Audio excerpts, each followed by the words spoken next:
बेहद खतरनाक मिशन चालू किया हुआ है प्रधानमंत्री जी ने, बहुत ही खतरनाक।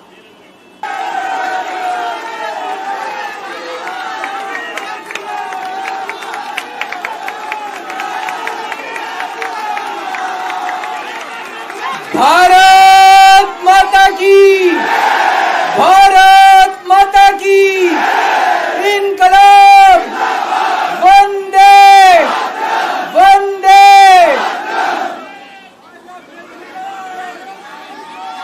आप सब लोगों का तहे दिल से बहुत बहुत शुक्रिया। इतनी तपती धूप के अंदर इतनी देर से इतनी बड़ी संख्या में आप लोग मेरा इंतजार कर रहे हैं। मैं आपका तहे दिल से बहुत बहुत शुक्रिया अदा करना चाहता हूं। जितने लोग इस वक्त टीवी में देख रहे हैं, उन सब दर्शकों का भी मैं तहे दिल से शुक्रिया अदा करना चाहता हूं। सबको मेरा नमस्कार, सबको मेरा प्रणाम। दोस्तों, सीधा जेल से मैं आप लोगों के बीच में आ रहा हूं। आपके बीच में आके बहुत अच्छा लग रहा है। 50 दिन के बाद अभी अभी मैं, मेरी पत्नी, भगवंत मान साहब, हम लोग कनॉट प्लेस में हनुमान मंदिर में गए थे। हनुमान जी का आशीर्वाद लिया, उनके दर्शन किए। फिर शिव जी के मंदिर गए, शनि जी महाराज के पास गए, उनका सबका आशीर्वाद लिया। बजरंग बली की खूब कृपा है हमारे ऊपर, हमारी पार्टी के ऊपर, देशवासियों के ऊपर। उन्हीं की कृपा से आज अचानक मैं आप लोगों के बीच में हूं। नहीं तो किसी को उम्मीद नहीं थी कि चुनाव के बीच में मैं जेल से बाहर आ जाऊंगा, लेकिन ऊपर बजरंग बली की कृपा है, हनुमान जी की कृपा है हम लोगों के ऊपर, और चमत्कार हुआ और आज मैं आप लोगों के बीच में हूं। दोस्तों, हमारी आम आदमी पार्टी एक छोटी सी पार्टी है, 2 राज्यों के अंदर है, अभी 10 साल पुरानी पार्टी है। हमारी पार्टी को कुचलने में, खत्म करने में प्रधानमंत्री जी ने कोई कसर नहीं छोड़ी। एक साथ हमारी पार्टी के 4 टॉप के नेता जेल भेज दिए एक साथ। अरविंद केजरीवाल, मनीष सिसोदिया, संजय सिंह, सतिंदर जैन। बड़ी बड़ी पार्टियों के अगर 4 टॉप के नेता जेल चले जाएं, पार्टी खत्म हो जाती है। आम आदमी पार्टी के 4 टॉप के नेता इन्होंने जेल भेज दिए। उन्होंने सोचा कि पार्टी खत्म हो जाएगी, लेकिन ये पार्टी नहीं है, ये एक सोच है। जितना ये खत्म करना चाहते हैं उतना ये बढ़ती जाती है, उतना ये बढ़ती जाती है। ये क्रश करना चाहते हैं प्रधानमंत्री जी आम आदमी पार्टी को। जो लोग मोदी जी से मिलने जाते हैं, वो कई लोग हमें भी जानते हैं, वो बाहर आके हमें बताते हैं कि आपके बारे में सबसे पहले मोदी जी से जो भी मिलने जाता है, सबसे पहले वो केजरीवाल की और आम आदमी पार्टी की 10 से 15 मिनट बात करते हैं। उनको कहते हैं कि आने वाले समय के अंदर आम आदमी पार्टी ही देश को भविष्य देने वाली है। वो खुद भी मानते हैं। इसीलिए वो चाहते हैं कि आज ही आम आदमी पार्टी को बढ़ने से रोका जाए, इनको कुचल दिया जाए। ये तानाशाही है। अगर उनको लगता है कि आम आदमी पार्टी आने वाले समय में बीजेपी को चैलेंज देने वाली है, आप अच्छे काम करो, आप देश को भविष्य दो। आज आपकी सरकार है केंद्र के अंदर, आप देश के लिए काम करोगे, आम आदमी पार्टी को कोई पूछेगा ही नहीं। लेकिन आप कुछ काम नहीं करो और आम आदमी पार्टी को कुचल दो, ये जनतंत्र नहीं है, ये इस देश की जनता पसंद नहीं करती। इन्होंने आम आदमी पार्टी को कुचलने में कोई कसर नहीं छोड़ी।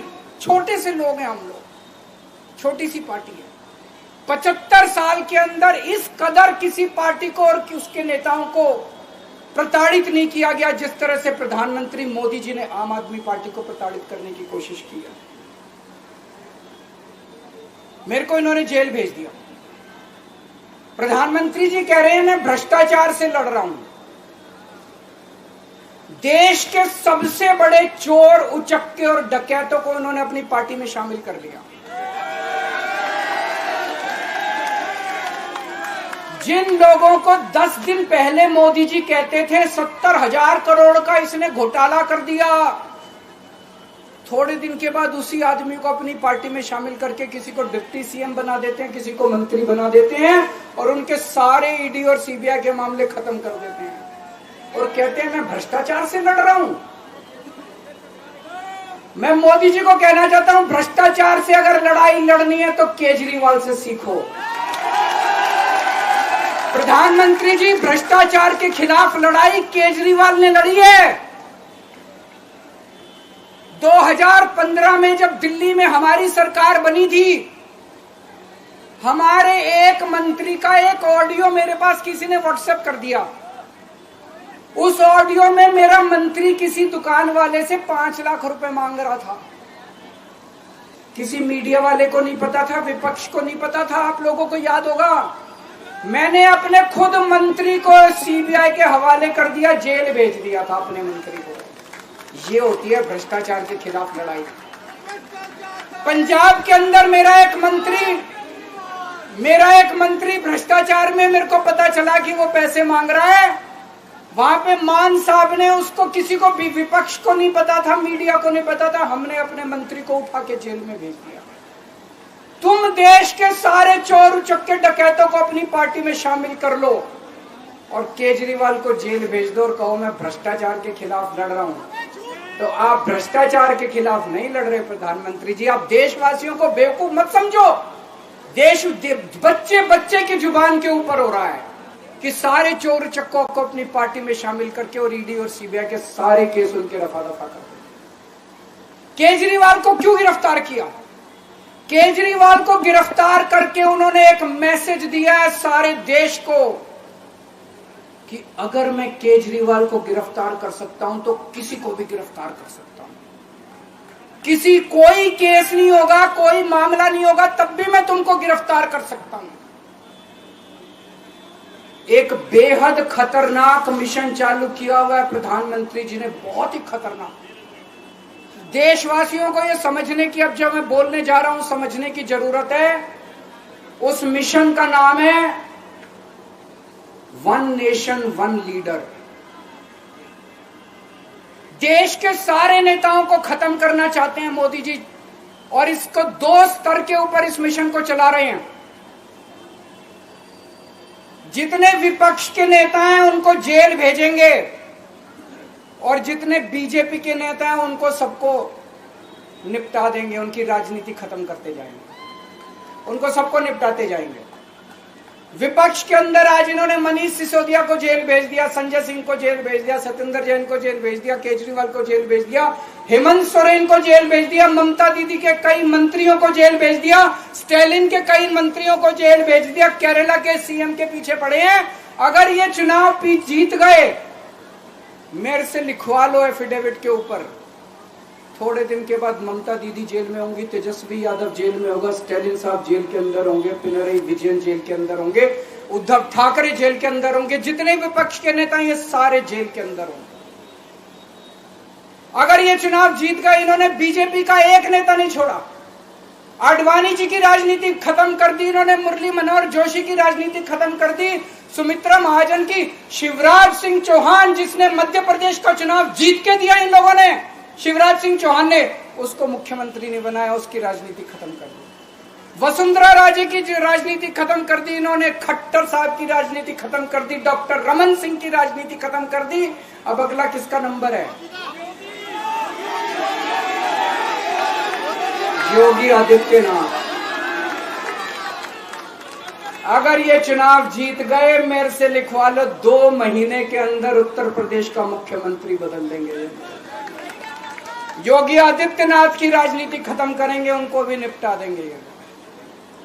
यही तानाशाही है दोस्तों।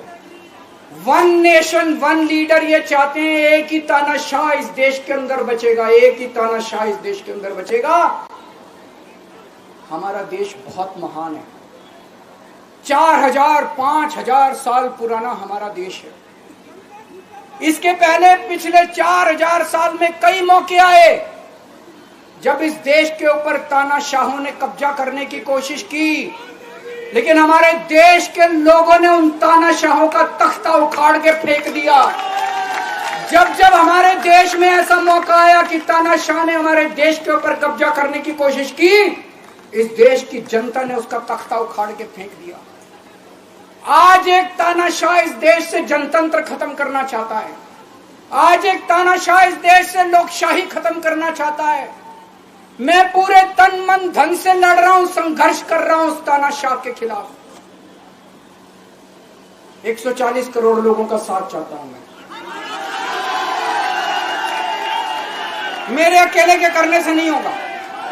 140 आज मैं आप लोगों से भीख मांगने के लिए आया हूं। 140 करोड़ लोगों से 140 करोड़ लोगों से भीख मांगने के लिए आया हूं। मेरे देश को बचा लो, मेरे भारतवर्ष को बचा लो, मेरा भारत बहुत महान है। इस तानाशाही से बचा लो मेरे दोस्त, मेरे देश को।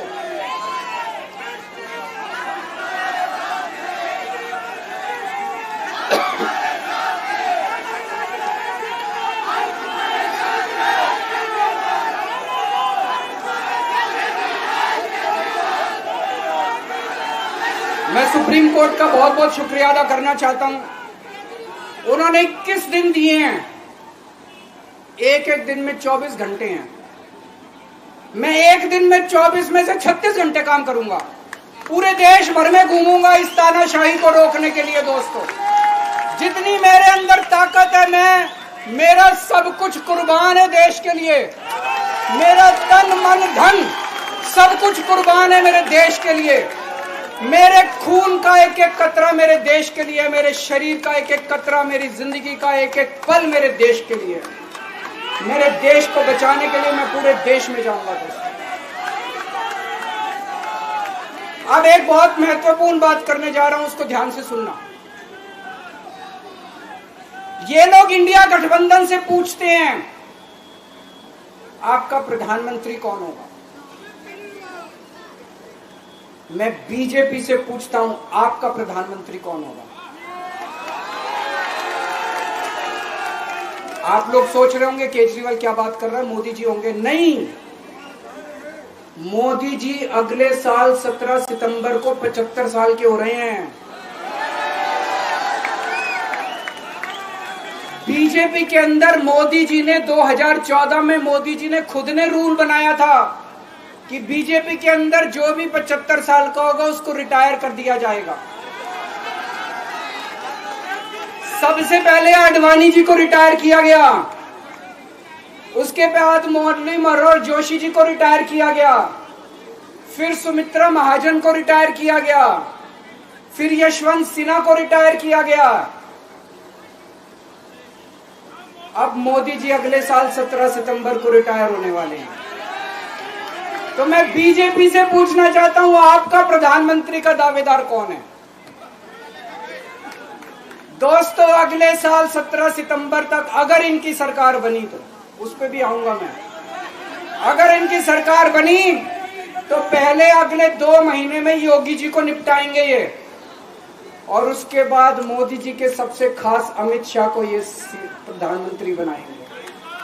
तो मैं लोगों को, देश के लोगों को आगाह करना चाहता हूं, मोदी जी अपने लिए वोट नहीं मांग रहे। मोदी जी अमित शाह को प्रधानमंत्री बनाने के लिए वोट मांग रहे हैं। मैं पूछना चाहता हूं मोदी जी से और अमित शाह जी से, ये मोदी की गारंटी पूरी कौन करेगा? क्या अमित शाह मोदी की गारंटी पूरी करेंगे? जब आप अगर जो वैसे तो मेरे को लगता है मैं भी आऊंगा उसके ऊपर, मुझे नहीं लगता इनकी सरकार बन रही है, लेकिन जो बीजेपी को वोट देने जाएं वो ये सोच के जाना कि आप मोदी जी के नाम पे वोट नहीं दे रहे, आप अमित शाह के नाम पे वोट दे रहे।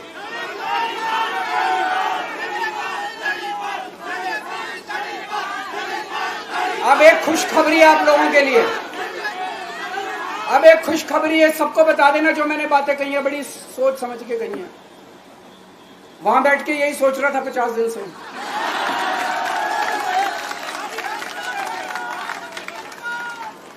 दोस्तों, पूरे देश के मेरे को बाहर निकले हुए 20 घंटे हो गए। इन 20 घंटों के अंदर भी मैंने रात भर में जनता से बात कर रहा था, लोगों से फोन कर रहा था।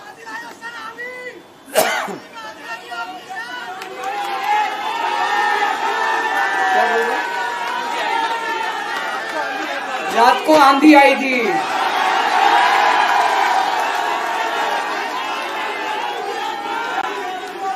पिछले 20 घंटे में मैंने जो बातचीत करी है, कई बड़े बड़े एक्सपर्ट से बात की, चुनाव विश्लेषकों से बात की, सेफोलॉजिस्ट से बात की, जनता से बात की, फोन पे लोगों से। मेरा अपना आकलन है कि 4 जून के बाद इनकी सरकार नहीं बन रही, मोदी सरकार नहीं बन रही। दोस्तों, अगर मैं गलत हूं तो मेरे को बताना। हरियाणा में इनकी सीट कम हो रही है, राजस्थान में कम हो रही है, कर्नाटक में कम हो रही है, दिल्ली में कम हो रही है, बिहार में कम हो रही है, महाराष्ट्र में कम हो रही है, कर्नाटक में कम हो रही है, बंगाल में कम हो रही है, झारखंड में कम हो रही है। बढ़ कहां रही है? यूपी में कम हो रही है, बढ़ कहां रही है? बड़े एक भी जगह इनकी सीटें नहीं बढ़ रही हैं। मेरा अपना मानना है, और सट्टा बाजार में भी जो चल रहा है, इनकी 220 से 230 के बीच में सीट आ रही है, उससे ज्यादा सीट नहीं आ रही।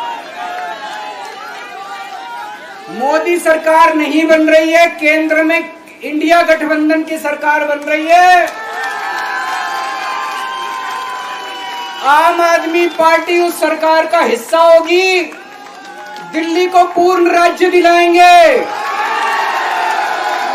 दिल्ली का एलजी लोगों का एलजी होगा, दिल्ली का एलजी दिल्ली वालों का एलजी होगा। गुजरात से आया हुआ अभी,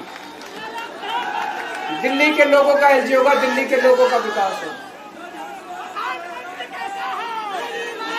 एक और पॉइंट है, जब मैं जेल के अंदर था तो कुछ लोगों ने यह मुद्दा उठाया, केजरीवाल सीएम पद से इस्तीफा क्यों नहीं देता।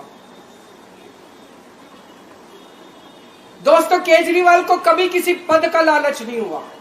मैं आप मंत्री, मुख्यमंत्री, प्रधानमंत्री ये सब बनने नहीं आया। इनकम टैक्स में कमिश्नर की नौकरी करता था। कमिश्नर की नौकरी छोड़ के दिल्ली की झुग्गियों के अंदर 1 नहीं, 2 नहीं, 3 नहीं, 10 साल तक मैंने दिल्ली की झुग्गियों के अंदर काम किया है, सुंदर नगरी और नंदनगर की झुग्गियों के अंदर, इनकम टैक्स कमिश्नर की नौकरी छोड़ के।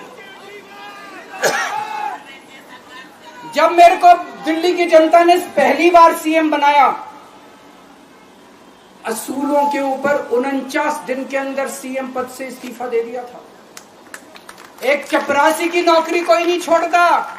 सीएम बनने के लिए लोग अपना दायां हाथ कटाने के लिए तैयार होते हैं। मैंने खुद से अपने आप सीएम की कुर्सी को लात मार दी थी 49 दिन के अंदर। मेरे लिए सीएम पद इंपॉर्टेंट नहीं है। आज मैंने सीएम पद से इस्तीफा क्यों नहीं दिया जेल जाने के बाद?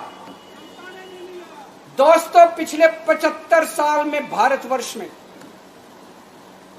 इतने राज्यों के चुनाव हुए, इतने राज्यों के चुनाव हुए, दिल्ली के अंदर सबसे ऐतिहासिक बहुमत से आम आदमी पार्टी जीती। 55-56% वोट, एक बार 67 सीट, एक बार 62 सीट। इतने भारी बहुमत से आज तक कोई राज्य की सरकार 75 साल में नहीं जीती। इतने भारी बहुमत से जीतने के बावजूद झूठा केस, अब उनको पता है वो हमें हरा नहीं सकते दिल्ली के अंदर। उन्हें पता है अगले 20 साल तक दिल्ली में आम आदमी पार्टी को कोई नहीं हरा सकता। तो उन्होंने एक षड्यंत्र रचा, राजनीतिक षड्यंत्र रचा। केजरीवाल को झूठे केस में जेल भेज दो, केजरीवाल को इस्तीफा देना पड़ेगा, केजरीवाल की सरकार गिर जाएगी। उन्होंने ये षड्यंत्र रचा। मैंने कहा मैं भी इस्तीफा नहीं दूंगा। तुम अगर जनतंत्र को जेल में कैद करोगे तो जनतंत्र जेल से चला के दिखाएंगे। दोस्तों, सरकार भी जेल से चला के दिखाएंगे, कतई इस्तीफा, तुम्हारे ट्रैप में फंसने वाले नहीं हम। ये अगर हेमंत सोरेन साहब को भी इस्तीफा नहीं देना चाहिए था, जेल से सरकार चलानी चाहिए।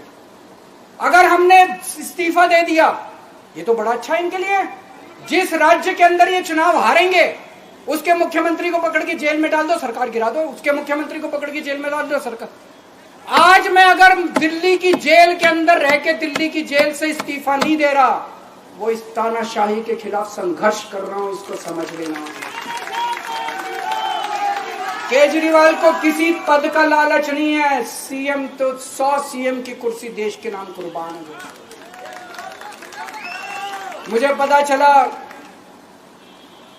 मेरे जेल जाने से बहुत लोग भावुक हुए, खासकर मेरी माँ, बहनें, महिलाएं बहुत रोई, कईयों ने बहुत मन्नतें मांगी। मैं सबका बहुत बहुत शुक्रिया अदा करना चाहता हूं, जिन लोगों ने अपनी दुआएं, करोड़ों लोगों ने अपनी दुआएं भेजी हैं। पूरी दुनिया भर से करोड़ों लोगों ने दुआएं भेजी। उन्हीं के आशीर्वाद का कमाल है कि आज मैं आप लोगों के बीच में हूं। आप लोग सब लोग सुखी रहें, देश खूब तरक्की करे, फले फूले, आप सब लोग खूब खुश रहें, ऐसी मेरी प्रभु से इच्छा है। भारत माता की।